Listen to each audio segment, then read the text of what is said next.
வணக்க மக்களை, சற்றுமுன் கிடைக்கப்பட்ட மிக முக்கிய தகவல் ஒன்று வெளியாகியிருக்கிறதாம். அண்ணாமலை அவுட்டா, பாஜகவில் சீட் இல்லை, டெல்லி கொடுத்த ஒரு பெரும் அதிர்ச்சி. பின்னணியில் இருக்கும் அரசியல் களம் என்ன?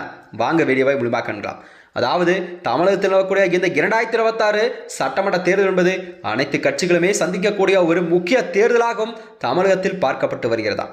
அந்த வகையில்தான் அதாவது எதிர்க்கட்சி தலைவர் எடப்பாடியாரும் கண்டிப்பாக மீண்டும் ஆட்சியை பிடிக்க வேண்டும் நிலவாட்டில் அதற்கான வேலைகளை தொடங்கி வைத்தார்.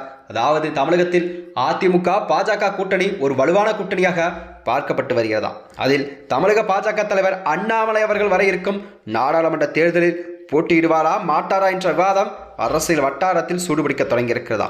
அதாவது குறிப்பாக சொல்ல போனால் அவர் கோயமுத்தூர் அல்லது தென் சென்னை தொகுதியில் கண்டிப்பாக போட்டியிட வாய்ப்புள்ளதாக தகவல் தெரிவிக்கிறதா. ஆனால் சமீப காலத்தில் அரசியல் நகர்வுகளின்படி பிரதமர் நரேந்திர மோடி மற்றும் பாஜக மேலிடம் அண்ணாமலை தேர்தல் களத்தில் இறக்காமல் மாநிலம் முழுவதும் கட்சி வேட்பாளரின் வெற்றிக்காகவே தீவிர பிரச்சாரத்தில் ஈடுபடுத்த முடிவுகள் செய்யப்பட்டதாக கூறப்படுகிறதா. அதாவது தமிழகத்தில் கண்டிப்பாக பாஜக காலூன்ற வேண்டும் என்றால் அதற்கு அண்ணாமலையின் அவர் கண்டிப்பாக முயற்சிகள் எல்லாம் மேற்கொள்ளப்பட்டு வருகிறது. அண்ணாமலை வைத்துதான் தமிழகத்தில் கண்டிப்பாக பாஜக அதிக சதவீத ஓட்டு விகிதம் கண்டிப்பாக வாங்க வேண்டும் எண்ணத்தில் அதற்கான வேலைகளை தொடங்கிவிட்டதா. அண்ணாமலைக்கு சீட் வழங்கப்படாத பின்னால் ஒரு முக்கிய வியூகம் இருப்பதாக அரசியல் விமர்சகர்களாம் கருத்துக்களை தெரிவிக்கிறார்கள். ஏனென்றால் அவர் ஒரு குறிப்பிட்ட தொகுதியில் மட்டுமே போட்டியிட்டால் அந்த தொகுதியில் அதிக கவனம் செலுத்த வேண்டியிருக்கும். அதற்கு பதிலாக தமிழகம் முழுவதும் பயணம் செய்து பாஜகவின் செல்வாக்கை உயர்த்தவும் கூட்டணி கட்சிகளை ஒருங்கிணைக்கவும் அவரது உழைப்பு தேவை என மேலிடம் கருதுகிறதாம். அதாவது தமிழகத்தில் பாஜகவை ஒரு முக்கிய சக்தியாக மாற்ற அண்ணாமலை அவர்களை மாநிலம் தழுவிய பிரச்சாரம் அவசியம் என்பதே பிரதமர் நரேந்திர மோடியின் அதிரடி அறிவிப்பாக காரணமாகவும் பார்க்கப்படுகிறது.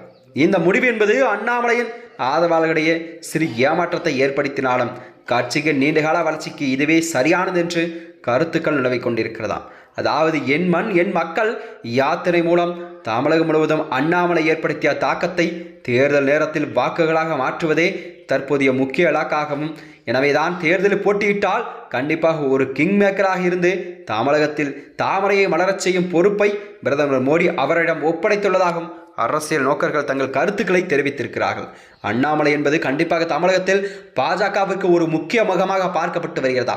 அண்ணாமலை பாஜகவிற்கு வந்த பிறகுதான் தமிழகத்திலே பாஜக என்பது கண்டிப்பாக ஒரு 10% என்பது உயர்ந்து கொண்டிருப்ப நிலையில்தான் அரசியல் வட்டாரத்தில் ஒரு பேசும் பொருளாக பார்க்கப்படுகிறது. எனவேதான் அண்ணாமலை அவர்கள் கண்டிப்பாக வருகின்ற 2026 சட்டமன்ற தேர்தலில் கண்டிப்பாக எந்த தொகுதியில் போட்டியிடுவாரா அல்லது கண்டிப்பாக பாஜகவின் பரப்புரை தேர்தலில் ஈடுபடுவாரா என்ற வாதமெல்லாம் ஒரு கேள்விக்குறியாக பார்க்கப்பட்டு வருகிறது. மேலும் இது போன்ற வீடியோக்களை தெரிந்து கொள்ள நமது சேனலை மறக்காமல் சப்ஸ்கிரைப் செய்து கொள்ளும். நன்றி, வணக்கம்.